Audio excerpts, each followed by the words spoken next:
Assalamualaikum warahmatullahi wabarakatuh. Alhamdulillah.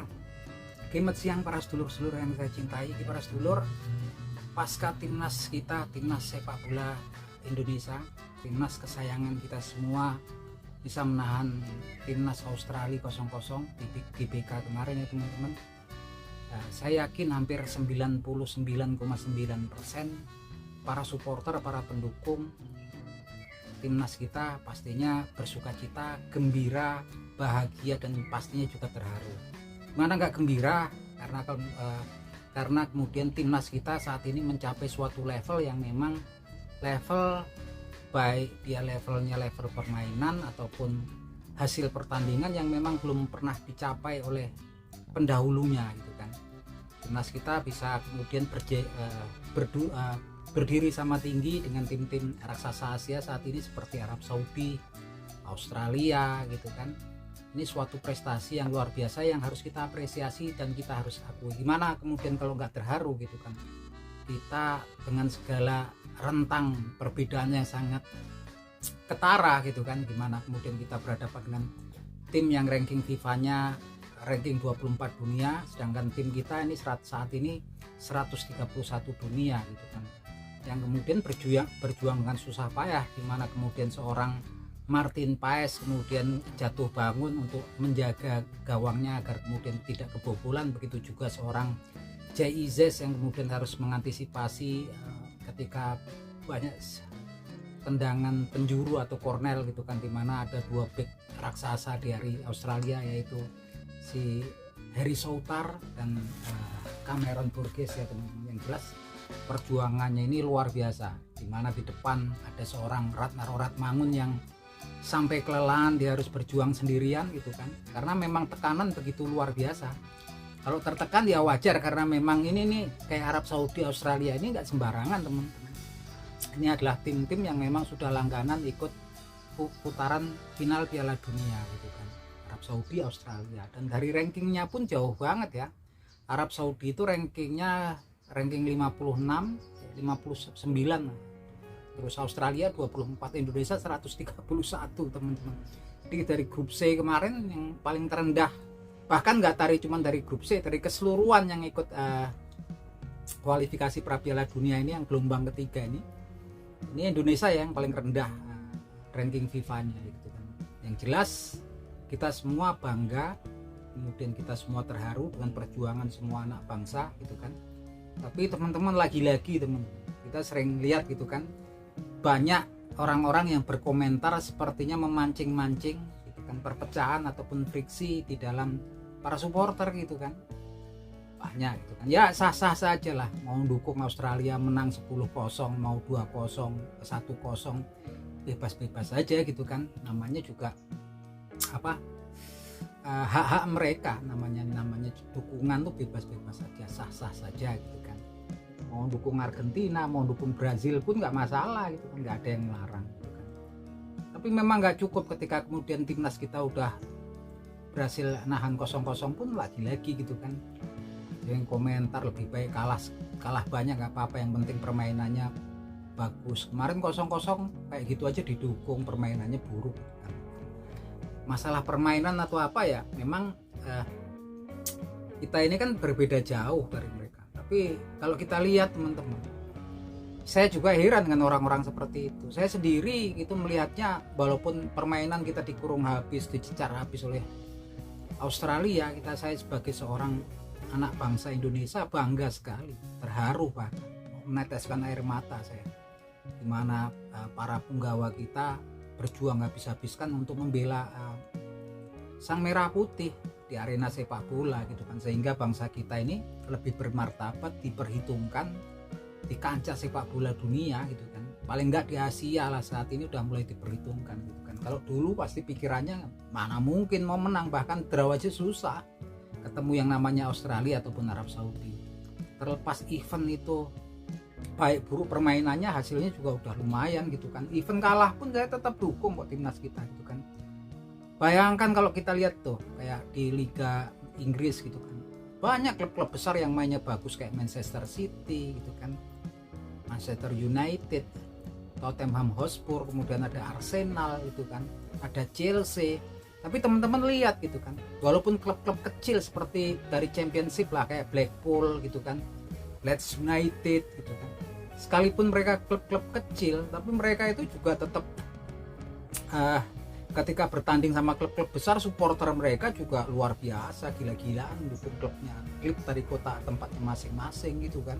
Mereka nggak mau kemudian yang dari Blackpool kayak Leeds United gitu kan, dari papan bawah pun kayak sekelas Barnsley gitu, wah supporternya penuh terus, mereka dukung habis-habisan klub tempat mereka tinggal gitu kan, sekalipun yang dilawan mungkin raksasa seperti Manchester City ataupun MU ataupun Chelsea. Dan begitupun seperti di negeri kita gitu kan, sekalipun seperti lemahnya seperti apapun, saya sebagai bangga loh, saya itu sebagai bangsa Indonesia gitu kan, tanpa kemudian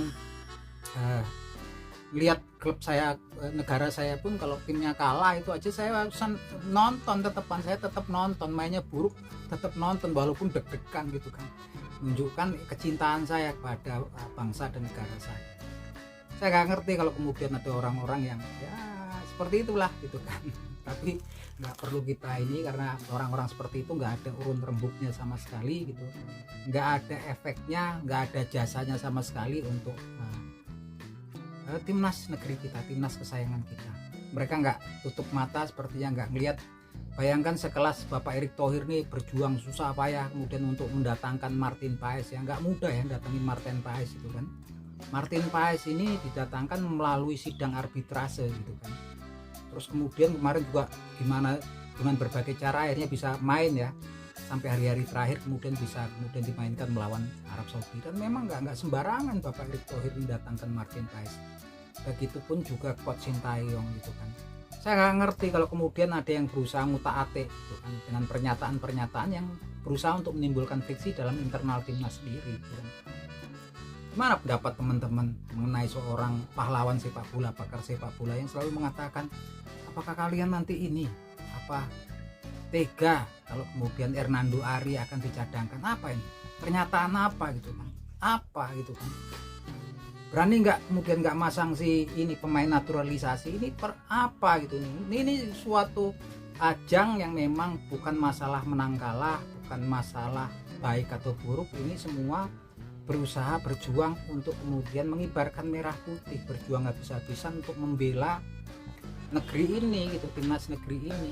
Saya itu sedih loh ketika orang pemain-pemain yang dari diaspora, pemain keturunan itu kemudian dengan hening berusaha untuk mengikuti ya, ketika lagu Indonesia Raya itu kemudian dinyanyikan ya gitu kan. Saya nggak ngerti kalau kemudian ada orang-orang yang memang notabene lahir besar di sini tapi kemudian kayaknya nggak seneng kalau timnas kita itu bagus gitu kan.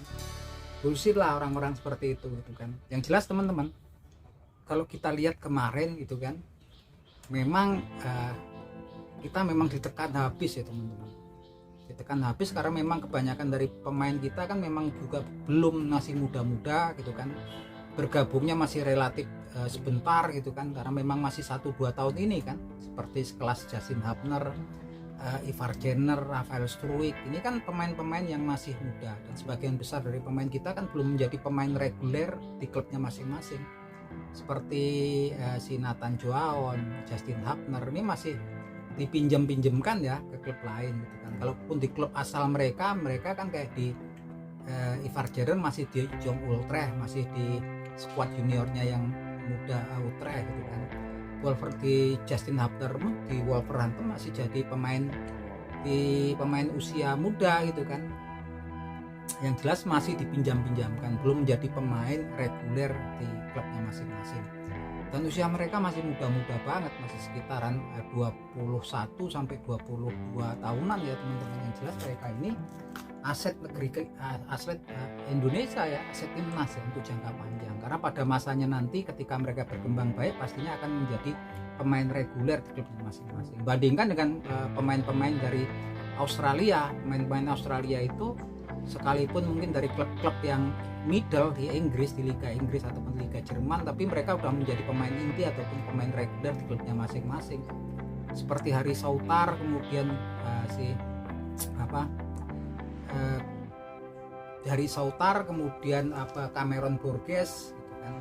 Ada pemain yang kemudian Alexandro Sirsikati yang dari di Parma di Liga Italia, kemudian ada Jackson Irvine yang main di St. Pauli Liga Jerman. Ini pemain-pemain udah pemain reguler yang memang kemudian rutin bermain di liganya masing-masing. Yang jelas kan sebetulnya kalau pertemuan pelatihan untuk timnas itu kan ketemunya paling seminggu atau 2 minggu sebelum kemudian laga internasional. Artinya nggak banyak efeknya ya gitu kan, paling strategi sama taktik ya. Kalau kemudian pembentukan kualitas, stamina, keterampilan segala macam ya di klub-klub dan liga tempat mereka bernaung pastinya. Itu jadi memang masih panjang harapan ini perjalanan pemain-pemain muda timnas kita. Yang jelas kemarin kita walaupun dikurung habis juga sempat beberapa kali kan merepotkan pertahanan Australia.